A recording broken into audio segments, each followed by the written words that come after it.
Welcome to the 5-Minute Prime Podcast. Quick, actionable tips to master personal finance and real estate investing. In just 5 minutes a day, we'll help you build wealth and achieve financial freedom. Hey, Prime investors, Martin Maxwell here. Welcome back to the 5-Minute Prime Podcast. A builder is offering you a 5% mortgage rate in a market where everyone else is quoting 6.5%. So what's the catch? Here's the setup, and it's a real one. You're buying your first place in the Phoenix Metro. You'll live in it a year, then rent it out. So you're buying it as an owner-occupant, which matters here. It's why the builder's best rate is even on the table. And you've got two houses on your spreadsheet. The first is a brand new build, 415,000. Never lived in, nothing to fix, and the builder is dangling that incentive. They'll permanently buy your rate down to 5%. The second is a resale, 2 streets over. A solid 2019 house, good bones, nothing deferred, $385, $30,000 cheaper. At the going, 6.5. Same street, same 20% down. One's $30,000 cheaper on the sticker. Your gut says, buy the cheaper house, obviously. Then you run the payments, and your gut is wrong. The new build, the expensive one, you're financing $332 at 5%. That's $1,782 a month, principal and interest. The resale, the cheap one, smaller loan, $308, but at 6.5, $1,947 a month. Read that again. The house that costs $30,000 more carries $165 a month less. That's backwards. Call it $2,000 a year, every year, on the pricier house. And when you rent this place out, that monthly payment is the single biggest lever on your cash flow. $2,000 a year is the difference between a deal that breathes and a deal that's tight. So the more expensive house is the cheaper house. Now what? 3 options, and I want you to actually pick one. Option A, take the buydown, $165 a month cheaper, a permanent 5%, a brand new house with years before the roof or the AC ever comes due. The builder's eating the cost. Let them. Option B, buy the resale. $30,000 lower basis, no new build premium to hand back when you sell, and in a soft Phoenix, your math starts from a smaller number. You pay the extra $165 a month, but you're not financing the builder's margin into your price. Option C, don't sign either one until you've run 2 tests. Hit pause, pick your option, then come back, because option C is the one that decides it. Okay, here's how I'd size it. Start with why the builder is doing this, because that's the whole tell. To put that 5% on your loan, they're paying roughly $18,000 to $20,000 up front in points to the lender at closing. You never see it. You just reap it at $316 a month every month you hold. And here's the part most buyers miss. That same $20,000 handed to you as a straight discount off the price would only drop your payment about $126 a month. As a rate buy down, it drops at $316. More than twice the relief for the same money. That's why the builder reaches for a rate instead of a price cut. It's simply the more efficient tool. But there's a bigger reason underneath it, and I did a whole episode on it, the margin compression map. 11 of 11 national builders, all showing the same squeeze at the same time. When a builder's margin is that thin, they will do almost anything to avoid cutting the sticker price.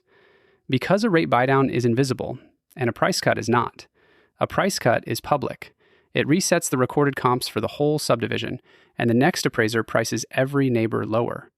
A buydown never touches the sale price. So the builder protects their comps and moves the house, and you get a real payment break in the bargain. Both things are true at once. A buydown can be a genuinely great deal, and it can be the cheapest way for a builder to sell without admitting the price came down, which is exactly why you don't assume. You check. Tripwire One. Is that 5% permanent? A permanent buydown holds for all 360 months, the whole life of the loan. But not every buydown is permanent. Some are temporary. The rate starts low and then steps up to the market rate, usually inside the first 2 or 3 years. A 2-1 buydown is the classic version. It climbs about a point a year until it hits the real note rate. So if that 5% is actually temporary and you're back at 6.5 by year 3, your payment doesn't stay at $1,782. It jumps to $2,098. Now you're paying more than the resale you walked away from, the more expensive house and the more expensive payment. So ask one question and get it in writing. Does this rate reset ever. Tripwire Two. What does it sell for later? A new build appraises fine today. Appraisers value new construction against other new construction, but that tells you almost nothing about your exit when your house is a used build competing against next year's new subdivision down the road. So pull the real number. What do former new builds, now 3 to 5 years old, in this submarket resell for against what they sold for new?